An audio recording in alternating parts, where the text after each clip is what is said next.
Yes, everybody, and welcome back to TarHeelIllustrated.com. I'm THI staff writer Jacob Turner, and joining me as he always does, it's our very own publisher, Andrew Jones. And AJ, we're here for another episode of the UNC football show as it's Minnesota week for the Tar Heels, 20th ranked North Carolina, facing off against the Golden Gophers this Saturday, 3:30 p.m. kickoff. That game will be on ESPN in Keenan Memorial Stadium. UNC currently a 7.5 favorite going in to that one. And before we dive into it, AJ, quick reminder, the show is sponsored by Underdog Fantasy. We will talk about them a little bit later on the show, so make sure you guys stay tuned for that one. And okay, AJ, typical rundown. We always have a rundown coming into this of things we're going to hit on throughout the week that have happened, things we've heard in press conferences and whatnot. But we had to throw a little bit of audible in the mix here to use a football term, as Mack Brown did speak to the media a little bit earlier today. Talked a lot about the statement, was asked, I should say, a lot about the statement that the NCAA put out earlier on Tuesday afternoon. If you haven't seen the podcast we did on that one, go check it out on our YouTube channel after this one is done. But I wanted to get your thoughts on Mack Brown's comments about the statement and what he was asked, because we talked about in the podcast yesterday that the main question I posed to you was, what is next for Carolina? It seems, based on what Mack has said, that this might be the final statements that they make. Something else maybe could happen based on some things that he said. But what were your overall takeaway from the few minutes you guys got to talk to him this morning? First of all, we didn't have Mack scheduled to speak to us today. Mm-hmm. In previous years, we would get him on Wednesdays. Before COVID, we would get him over at the football facility in person.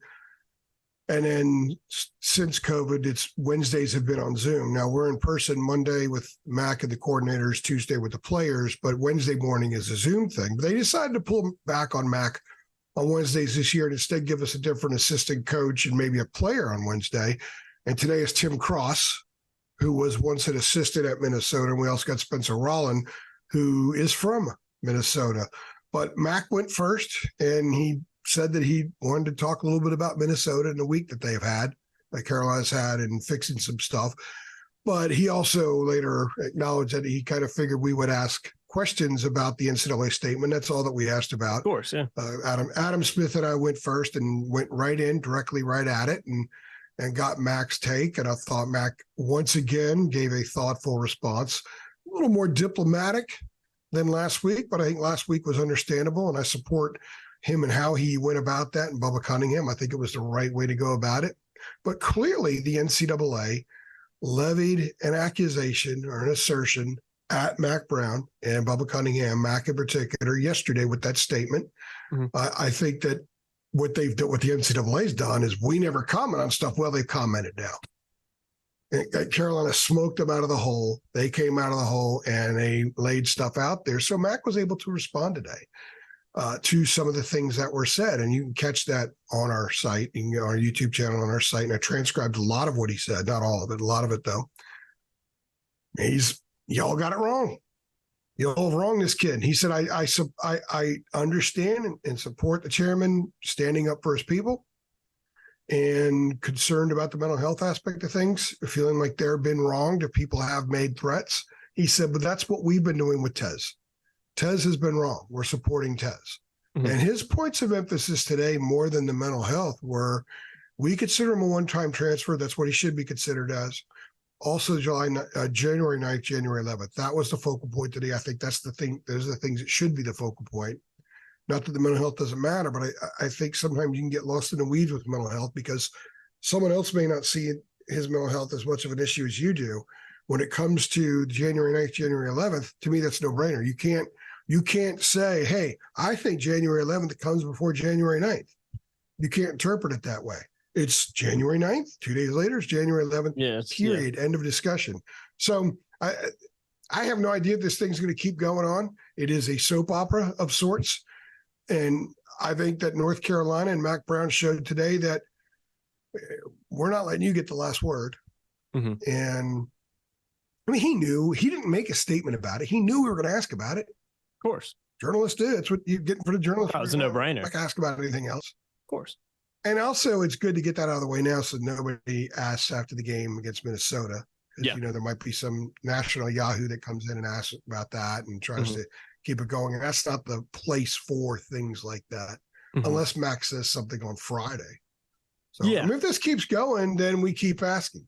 Yeah. We have to, because it's a story and it's an important story. So he responded.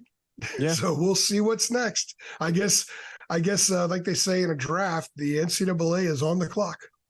That's a great way to put it. They are on the clock. Be interesting to see if they respond again. But yeah, just I look forward to this thing going away because me too. It's in addition to everything else. I want it to go away, but I also want there to be some success. I support what North Carolina is trying to achieve here. I don't root for North Carolina. We don't root for North Carolina, but we support North Carolina in this particular endeavor because we believe that North Carolina is 100% right. That's the only reason. I think that's and I think most people feel that way. There are a few people who chimed in and nationally who didn't know the facts, obviously, or don't care about the facts, or some people just like to be contrarian. That is very true, particularly on social media. So yeah, just unfortunate that we have to be talking about it going into week 3, big game against Minnesota this weekend. Unfortunately. So let's talk about that big game. Still talked about. Yeah. It is a massive game. Let's talk about it. Yeah, let's talk about it, man. And we'll get back into kind of the main jits to this show. Let's talk about injuries to start out, because there are some injury updates. Ed Montelis, British Brooks are practicing, both expected to play this weekend. Diego Pounds kind of staying on that, been working out with the ones this week, had a really nice performance in the absence of Ed Montelis against the Mountaineers last Saturday. So I guess if any positive you take out of it, looks like someone else has emerged down there in the trenches for North Carolina. There was a lot of talk about Pounds being a reliable backup option anyway during fall camp. And I think from a Carolina perspective, now you've seen him do it in the game, perform pretty well. So that just builds depth down there. And especially having a guy like Ed Montelis, who's been just around the program for so long, seems like they may be good down there with a little bit more depth. What are your thoughts on those injuries? Because even on the flip side too, having a guy like British Brooks back in that rim would be absolutely fantastic for Carolina offensively.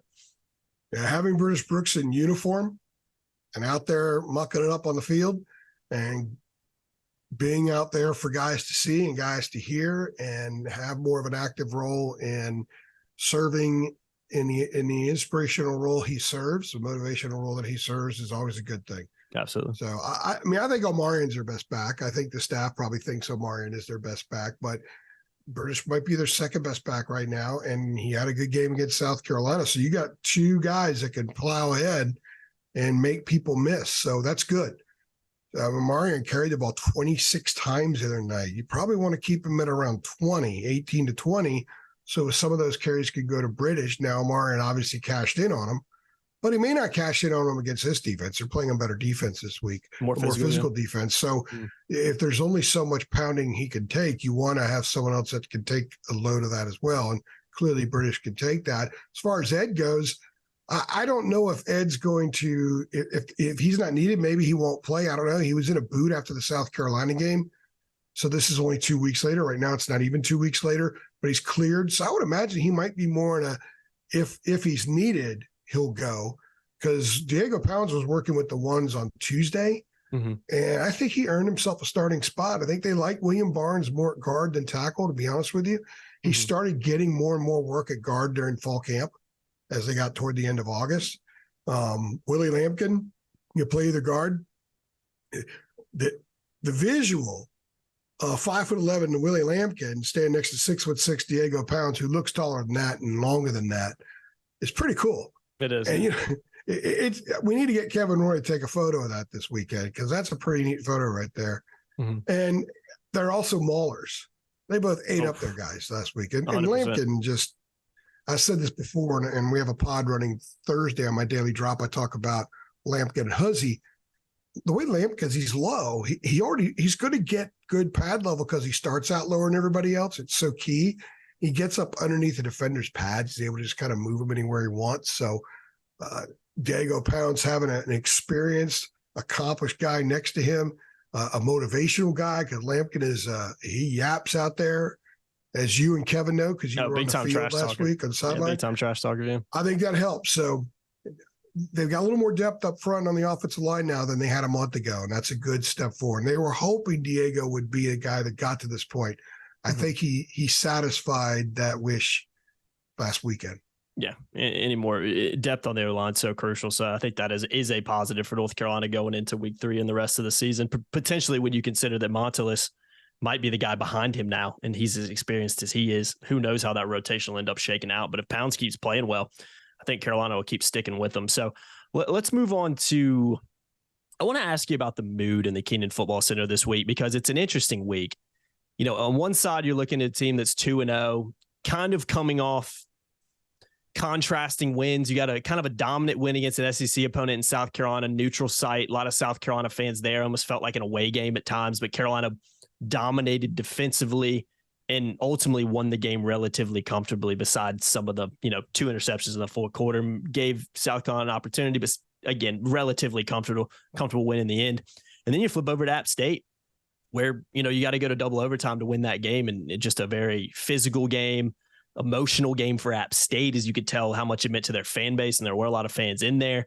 But at the end of the day, you're 2-0 going into week 3, welcoming in a Big Ten opponent in Minnesota. So you got to be feeling pretty good. And then you got the Tez Walker situation still going on in some ways. And not really Tez Walker, but the NCAA statement coming out and Mack Brown having to talk about it today. It's still something that is, I guess, lingering over the program, for lack of a better word. So in your opinion, from what you've heard from the coaches this week and some of the players, is it a positive mood in Keenan? Because you would think 2-0 going into week 3, you'd be feeling pretty good. Yeah, I think it's a business mood. And that's probably good, because you can't sustain hype throughout the year. The really good programs that play to standards, that becomes who they are over time. So they don't have to get up for a certain opponent and then they play down the next week to another opponent. Then they get up for an opponent, play down. This is an older team, so they should be up here anyway. I thought that they were ready to play against App. They just weren't as ready as they were against South Carolina, and App was sky high and able to expose some of that. But this weekend is a business weekend. They have a physical opponent coming in. They have a team that's better than South Carolina, better than App State coming in. And it's not like North Carolina hasn't put forth some things on film that aren't concerning. The staff is concerned about some elements of this team, as they should be. The pass coverage, the short pass coverage, the soft pass coverage. Mack talked about it after the game Saturday, talked about it again Monday, even used the word press in there. Like to see more press coverage. He even said, look, they throw the top, beat us every once in a while. Okay, we can't give them that short stuff. And when you're going up against a quarterback who threw 8 touchdown passes in community college last year, he's going to try to get the short stuff. He's not going to try to throw over the top of the defense. That's not his thing.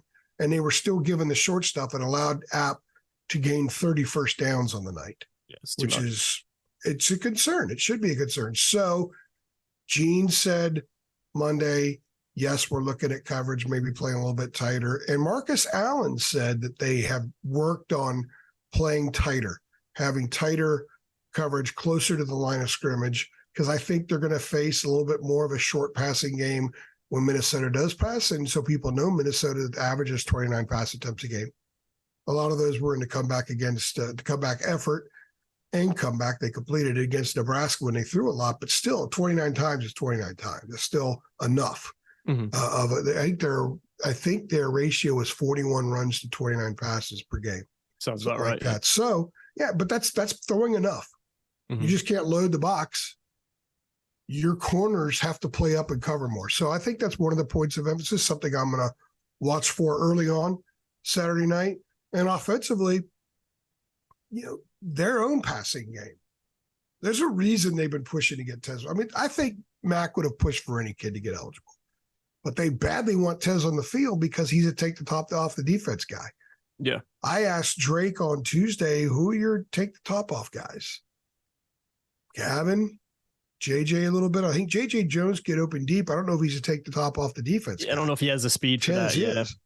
I think he's got the speed for a while, and I think he's a good route runner and gets open. I just don't know if he's got that leave someone in the dust speed that Tez has. Gavin Blackwell has that, but Gavin is not, he's still got a lot of improving to do. I think maybe Nate McCullum, Drake said his name. They get him back this week. He's good. He's a full go. He's apparently 100%. We'll see what he adds to what they're doing. But they need to go more vertical. I talked about it in the drop on Wednesday. And it's not criticism of Chip Lindsey. Chip's still figuring out what he's got. And you got 12 opportunities to win. You want to build, but you got to win. And they were in a losable game Saturday night, and the run was working, so they went with it. So their objective was to win a game. I get it. I buy what they told us. So a lot of people have said, oh, that's BS. No, it's not. The objective is to win. And a lot of those runs were checks that Drake made, where he checked a pass into a run. Mm-hmm. So he's not worried about Heisman. He's not worried about stats. He's worried about winning. And as Chip Lindsey said Monday, look, guys, if we win and we keep winning, all that other stuff will take care of itself. Mm-hmm. And it will. So maybe Minnesota loads up, dares him to go deep, and Drake goes deep. I have no idea. I doubt they will, because Drake's still going to be the best player in the field. So you got to account for that. But if Carolina can force defenses to play a little bit more, a little bit tighter, be more run fit oriented against them, that's going to open up a passing game. Even if they don't have to take the top off guys, it's going to open up more vertical passing down the road. It'll be very interesting to see what Minnesota's original scheme is and what adjustments Minnesota makes against Drake in that passing game on Saturday. But I think most people who care about Carolina would like to see more vertical passing. But from a football standpoint, it makes a lot of sense. I said in one of our pods, and maybe you just said it a few minutes ago, if you got Steph Curry, you don't post him up. Yeah. I mean, Hubert's not going to have Armando running the point this year. So you got to take advantage of guys when they have big-time skills. Drake's a big-time skill. He's a possible number one pick. You got to take advantage of that. And part of that's going over the top. Part of that's throwing more down the middle. They targeted the tight ends 9 times with 9 catches against South Carolina, just 3 times with 1 catch against App State. You could throw – those tight ends get open downfield. You can hit Kamari Morales 25 yards downfield, no problem. Nesbitt, no problem. I know Copenhaver's a little bit banged up. Maybe they won't target him this weekend, but you could target Morales and Nesbitt a lot. Yeah, absolutely. And you could target him over the middle, and you could target him 20, 25 yards downfield. So I think people would like to see more of that, and that would play into Drake's skills more than I think what they showed the other night. Yeah, if you add that dimension to the offense, particularly with how well they're running the ball through the first 2 games as well, I think it gives you more possibilities, and it makes it harder for you to defend from a defensive perspective. So I think it's a no-brainer. And when you got a guy like Drake May back there, like you said, let him do his thing, give him the ball and see what he can do. I think you mentioned it too, is a lot of people were like, Tez Walker being out and stuff. But I think we mentioned it in another podcast we did, is like, it was the same exact wide receiver core that put up, however many points in Boone last year. Last year. Josh Downs and Antoine Green did not play in this. Did not play that game. Yeah. That's the same group they had out there. And again, it's not criticism of Chip. I think people need to understand Chip's trying to figure out what he's got. Yeah. There are no exhibition games like you have in the NFL to get a feel for some things. So he's getting a feel for it. Mm-hmm. I think 2 games is a lot of time to get a feel. I think 3 is better. And by the time they go to Pittsburgh, they should really kind of know exactly what they are offensively, what they need to be, whatever adjustments need to be made, if they think adjustments need to be made. I know that this offense has not been that potent for a while.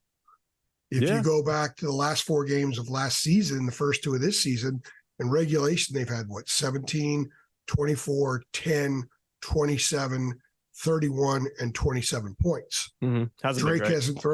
Drake hasn't thrown for more than 269 yards in the last 6 games total. He has 6 touchdown passes and 6 interceptions thrown in the last 6 games. 3 games hadn't even thrown a touchdown pass. So I think the offense needs a jolt. And one good way to jolt it is take advantage of that Wonder Boy arm they got. Yeah. I mean, he's generational. You got to use it. So, but his arm is only part of the equation. Someone's got to get open for him to throw to as well. So I think people would like to see more of that this weekend, because that would be a sign of growth. If this club is going to achieve its goals, they're going to have to be more vertical in the passing game.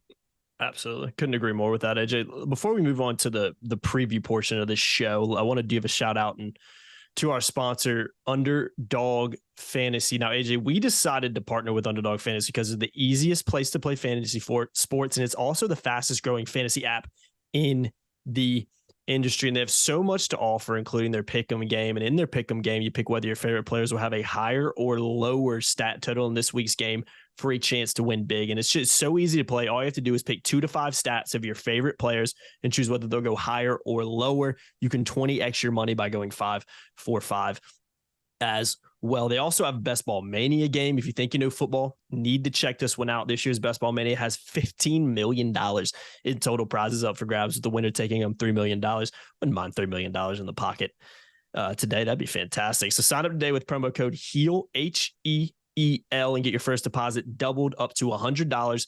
Visit UnderdogFantasy.com or just find them in the App Store as well. And don't forget to register with the promo code HEAL to get your first deposit doubled up to $100. Link to Underdog Fantasy is in the description below. Must be 18 plus and present in a state where Underdog Fantasy operates. Terms apply. If you're concerned with your play, call 1-800-522-4700 or visit ncpgambling.org. All right, AJ, let's dive into the preview section of this show and what to expect with Minnesota. It's been talked about by Mack. It's been talked about by us a little bit, and it's been talked about if you're, a Big Ten fan and just a Minnesota football fan in general. It's a physical team. It's a team that traditionally you think run first, but like you mentioned earlier, a team that has thrown the ball a decent amount this year as well. It's not a huge discrepancy between them two stats. So looking at offensively, it's running back Darius Taylor and Sean Tyler, both averaging over 5 yards per carry right now. They also have a couple receivers averaging 10 yards or more per catch. So again, they are an offense that has had some success throwing the ball. I know a lot of those came in the comeback win over Nebraska, but still they are an offense that's not as simple as just running the ball, which I think is a narrative that it tends to get kind of lumped in with them. The stats so far, at least, don't necessarily back that one up. And looking at the Minnesota and kind of UNC, just some interesting facts about them. Minnesota's never beaten a ranked team on the road under PJ Fleck. He's in his 7th season, but they have not lost more than 4 games in a season since 2018, which is pretty impressive. Mack mentioned earlier today, but Minnesota's 19-1 in non-conference games under PJ Fleck, and UNC has not beaten 2 non-ACC Power 5 opponents since 2011. So a win over Minnesota would get that, I guess, not so good fact out of the way, with a win over South Carolina already being on the card. So, and then real quickly too, AJ, defensively solid. I think the defense has played really well, only allowed 16 points through the first 2 games, with those opponents being 10 against Nebraska, 6 against Eastern Michigan last weekend. But on the flip side, AJ, haven't scored a lot of points, only 13 and win over Nebraska, and only 25 and win over Eastern Michigan. So it's an interesting team coming into Chapel Hill. I in some ways don't really know what to expect, because we've seen some maybe not so good offenses in the past come into Kenan Stadium and have a lot of success. I do think this is a better Carolina defense overall, but if they don't match the physicality of Minnesota, if they play maybe in some ways like they played against App State, who gave up a lot of points to the Mountaineers last weekend,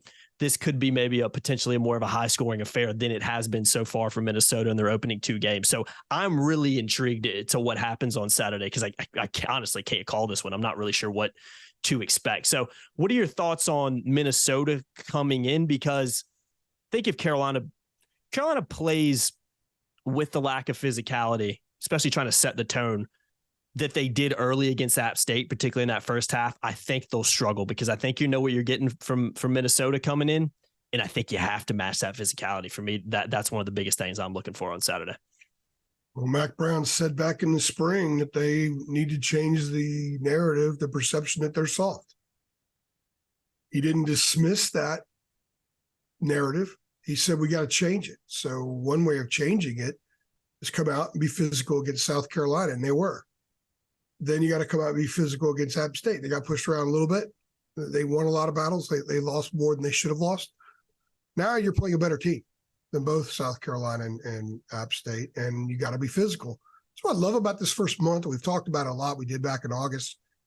They're going to be challenged in the areas that they haven't been really good at in the past. The physicality, the run defense, having to win a game that's kind of shrunk in possession. Although there were a lot more possessions in the App State game than we thought there would be going in, but nevertheless, this is the kind of game where 70 offensive plays might be a lot. Yeah. 65, 70 offensive plays. So gotta be patient and win games like that. So these are significant tests, and this is a very good test for this team to find out where they are on both lines of scrimmage, how Carolina handles a run game that is intent on trying to be punishing. What does Carolina do defensively on first down? Do they put Minnesota in more predictable situations, which means that maybe Gene can dial it up a little bit more? That tight coverage actually makes more sense. Try to get that stop. And I will say this much too. I've had a few people ask me, how come we didn't blitz the other night? Well, Carolina blitzed 18 times against App State, a quarterback who didn't have a lot of deep drops. So Gene's going to bring it. They're bringing it a lot more. This time last year, I think midway through the season last year, they blitzed 33 times. Mm-hmm. And I think they blitzed something like 78 times over the last half of the season. Mm-hmm. So they picked it up as the year went on because they started getting more comfortable with Gene's defense. And I think because the corner play got better, especially in the last couple of games. So I love this game. I love this game because it's the kind of game that can be really uncomfortable for past North Carolina teams. But this is a UNC team that is supposed to take a step forward. This is a UNC team that is positioned itself to achieve its goals, and they want to be nationally significant. But this is a good early obstacle for them to have to scale, because it's going to require them doing well in areas and things that they haven't been that great at consistently before. So I like that. I like the test. I think that Mack's going to walk off the field at about 7:00 Saturday evening. He's going to know a lot more about his football team, as will we. I think UNC will meet the challenge physically. It'll just be an issue of any breakdowns in special teams. Do they turn the ball over that directly leads to points for Minnesota? You can't give what is proven so far to be the mediocre Minnesota offense any free points. You can't do that. No. Because the way they play defense, they can make that stand up. So the Heels have to play a clean game, be very physical. Physical at the point of attack, clean game. And when the opportunity's there, you got to go vertical. Yeah. Nebraska had Jeff Sims at quarterback. They weren't going vertical. We all know about Jeff Sims from the ACC. Eastern Michigan wasn't going to go vertical. Drake May should. They haven't seen vertical this year. Make them see vertical, see how they react. Soften up that defense, get it a little bit rattled, and attack. They want to attack on offense. They need to attack on defense. Attack on defense. They need to attack on offense as well. Completely agree. And I think, again, Nebraska's defense has been solid this year, only allowing just 16 points through 2 games. But I think this is the best offense they've played. I don't think there's any question about that. So I think that you can look at that and be like, well, this is a tough defense, but I think Carolina can take advantage of it. And I mentioned earlier, when you look at the success Carolina's had running the ball through the first 2 games, if you can just get some kind of deep threat to keep that defense honest, you don't have to throw to them every series, but if you can just have somebody that keeps them honest, not only you're going to open up that run game more, and the offense is just going to be so much more dangerous, because especially when you got a guy like Drake who can hit you back there. So, yeah, I think Carolina needs to make some strides in that area. Amarian had a great game against App State, but he had 16 carries, 37 yards against South Carolina. Yeah. British went for 100. Yeah. But so in 2 games, Amarian has had no success, and then he's had a lot of success. He had no success against the Power 5 team. Mm-hmm. He had a lot of success against the Sun Belt team. Now they're playing a Power 5 team. You can't pencil him in for 150. No. That's why you need to be able to go vertical. Exactly. Because you know what that guy can do. Mm-hmm. So he's got to have help, but I think that has to be a mission. Agreed. And if they get that, I think the run game's going to be even better. Mm-hmm. So we got some options. Chip's learning, figuring out what his guys can do, and he will. He's got a great reputation. Max speaks very highly of him. When you talk to people over there off the record, they speak very highly of Chip. So this is not a criticism of him. We're watching a guy sort of evolve himself with the personnel, with what he wants to do over time. And I would say by the time they have the open date, they should really kind of know what page they all need to be on. Mm-hmm. Maybe they figure that out this week and they put it into action this weekend, and they're good with it when they go up to Pittsburgh next week. Yeah, I think that would be what everybody's looking for. Would be a real positive for North Carolina. I think I said 31-27 Tar Heels, predicting a little bit closer game. The more I think about it, the more I dive into Minnesota, I don't know if I don't think it'd be great if they put up that many points when you look at how they've performed in their opening 2 games. So maybe it's a little bit, maybe I change that one before our staff picks come out, maybe closer to like a 28-17, 31-17 or something like that. Because I do think Carolina will put up points against this team. But the defensive side of the ball from a Carolina perspective is something I've still interested because we've seen, like we've talked about, kind of contrasting performances in the first 2 games. So what is your score prediction, AJ? I don't even know if you've done one yet, but I know you mentioned the Cardinals are going to win. That's what you think. I haven't even written up our staff picks thing, so I haven't seen. I think everyone sent theirs in, although Kevin probably hasn't because he's usually late with that. But I got to pick. Hope he's listening. I hope he's listening to this one. Oh, he's on a business trip this week. Oh, anyway, yeah, he is, isn't he? I forgot about that. He's in Kansas City. Maybe, hopefully, he's seeing some of the cool things there. Yeah, college basketball Hall of Fame Museum and Negro Leagues Museum. Oh, wow. Is there. Didn't realize that. Awesome. I would definitely go check that out. Oh, my gosh, it's awesome. Oh, that's awesome. Goosebumps. That's awesome. I don't have a prediction yet. It'll be in our staff picks, but I think UNC should win. Mm-hmm. And it would be interesting to see if this offense breaks out. Now, the offense needs to break out, guys. It's been 6 straight games. It needs to break out. It's time to break out. Drake needs to have a big game. They need to get Perkin, man. They got some receivers. Kobe Paysour is a big-time player. They get McCollum. He's 100% full go this week. Stress the defense. I think that's an important part moving forward. They got to show signs of that. You don't have to go. I don't think scoring 50 against Minnesota should be an expectation. They ought to get in the 30s. Get them in the 30s against this defense. I think that would be a really good sign. So I do think UNC is going to win. I do think it's going to be a very competitive and physical game. But I also think that Drake's going to make some plays that are the difference offensively, and they're going to in the 31-17 type range. Yeah, I'm thinking something similar too. I might have to change my staff picks. So maybe be on the lookout for that one. But yeah, I'm intrigued. I'm very intrigued. I'm running what you said. I should have a rule. Yeah. Can't change once it's in, once it's in, it's in. AJ. Yeah, once it's in, man. Hey, I don't think I've ever been right. Kevin waits to see what we all say, and then he. That's probably what it is, isn't it?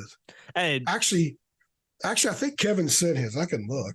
Yeah, you can ramble for a minute, and I could look to see if he has. I don't think I've ever been right on a staff pick, to be honest with you. I don't really, in fairness, look too often, but you're never going to get that one right. It's so hard to predict, especially when it comes to Carolina over the past couple years. Let's see here. Dina, she's always first. Yeah. You sent yours, and I'm usually pretty early. I try to get it done ASAP. 31-27. Right, no one else has sent theirs in. Oh, that's disappointing right there. We got some serious schleppers. I might have to send that reminder. This is like live radio. I'm going to send a reply to all. Mm-hmm. Please send in your picks. Behind the scenes look at Tar Heel Illustrated right here, guys. You don't get and they're all going, man, they think I'm a tyrant. Damn, AJ's a tyrant. Brandon's like, trying to write my Marion Hampton piece, man. Trey's working on a piece about tighter coverage. Yeah, which is something we talked about in this one because it is a point of something that's. And we're starting back with the 5 questions with opposing writers, not opposing writers who cover the Carolina's opponent. So we have 5 questions with Minnesota. We're probably going to run tonight or tomorrow. That'll be good. Meaning Wednesday. That'll be good. Learn a little bit more about the Gophers because we are not experts on the Golden. And Gophers. Also, PJ Fleck's one of the few coaches that still wears a tie. Who's the last coach to wear a tie inside Kenan Stadium? Probably Al Golden. Probably Al Golden.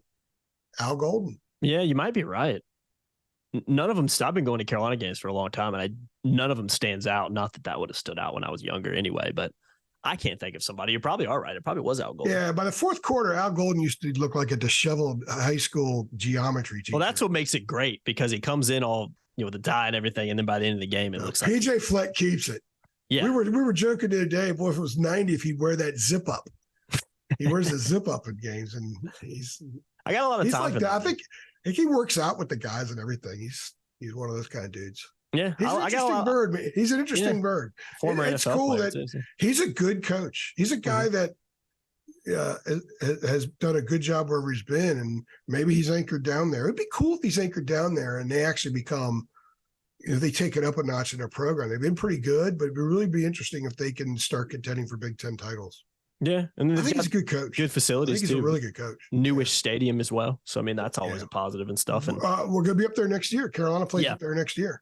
Yeah. So no, I'm that'll be looking cool forward to to seeing their stadium. Yeah. Absolutely. The atmosphere they had for the Nebraska game was fantastic. Mm-hmm. That was great. Oh, it's big time football school for sure. And shout out to Carolina fans for last Saturday. They stayed in the rain.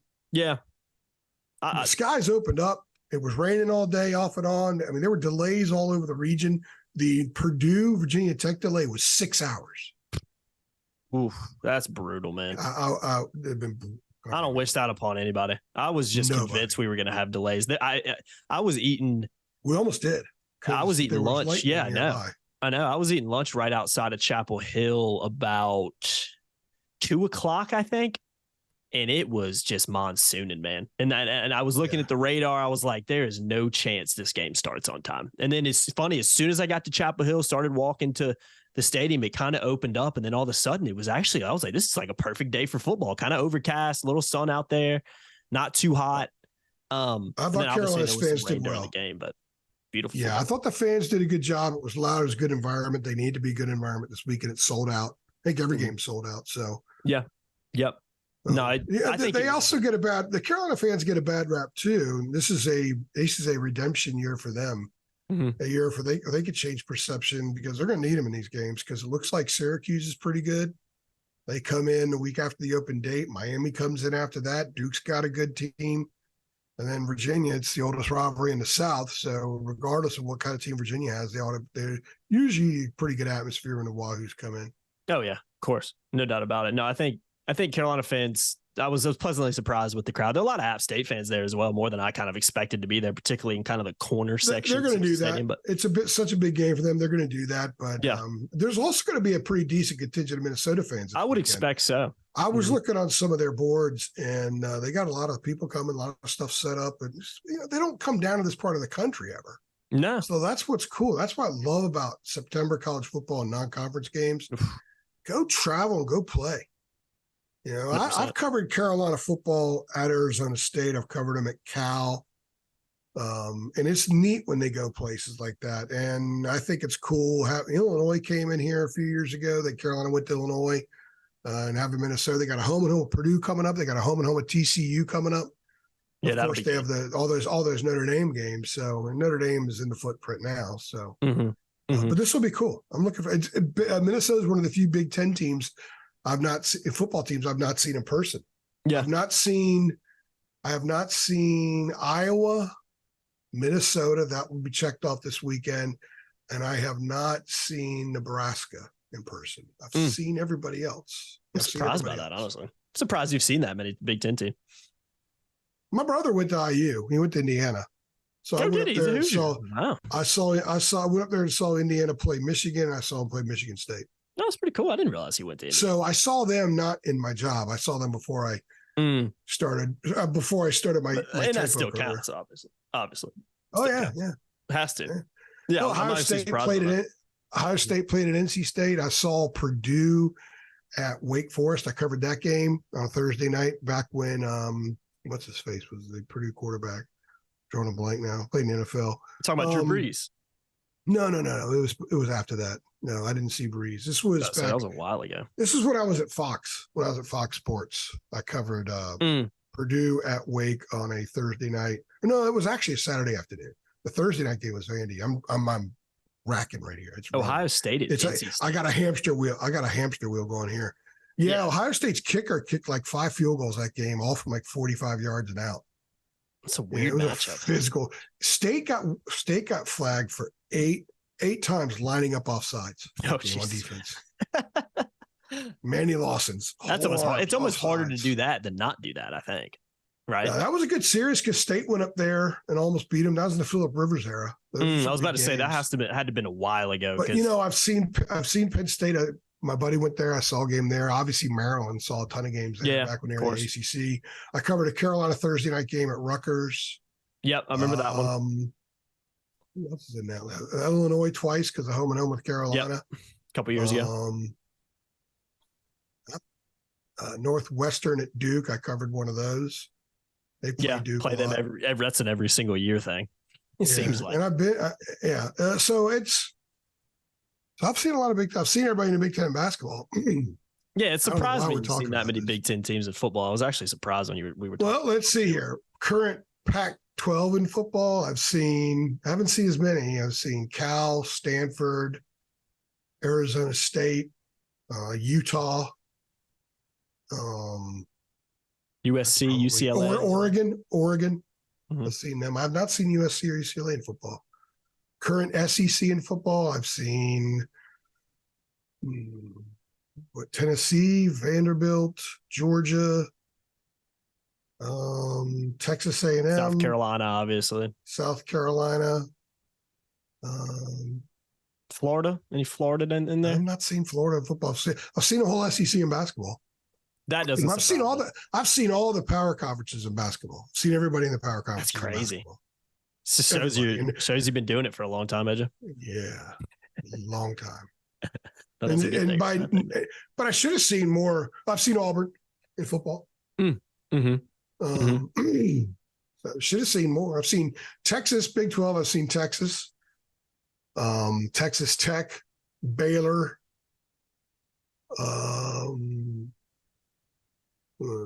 See what's in that league. I think that's probably it. But I've seen all of them in basketball, the whole league in basketball too.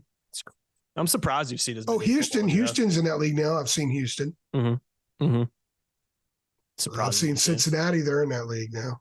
Yep. It's hard to keep Florida up now with all these conferences. I did a Central Florida NC State game.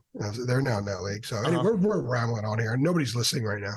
Everybody's probably clicked off. They're wondering why my screen keeps getting bright and going out. And which we're working on. We haven't figured that one out. I think we've tried about everything under the sun. If anybody knows, go ahead and get in contact with us because we spent about an hour before we started recording trying to figure out why. If you know and you can fix that and you help us fix it, I'll give you a 6-month membership. Oh yeah, that's THI.